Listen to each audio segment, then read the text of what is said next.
Asia কাপের জন্য লিটনের নেতৃত্বে ১৬ সদস্যের দল ঘোষণা বাংলাদেশের। ফিরলেন সোহান সাইফ, বাদ পড়লেন শান্ত। স্ট্যান্ড বাই মিরাজ সৌম্য, একই টিম খেলবে নেদারল্যান্ড সিরিজে।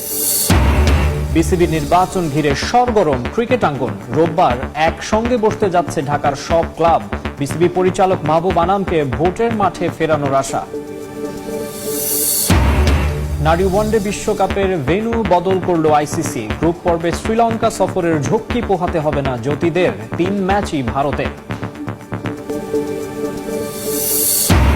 জাতীয় সামার অ্যাথলেটিক্সে নারী ১০০ মিটার স্প্রিন্টের ফল নিয়ে বিতর্ক। বিব্রত ফেডারেশন। নানা নাটকের পর শিরিনের রাজত্বে ভাগ বসালেন সুমাইয়া, দ্রুততম মানব ইমরানুর।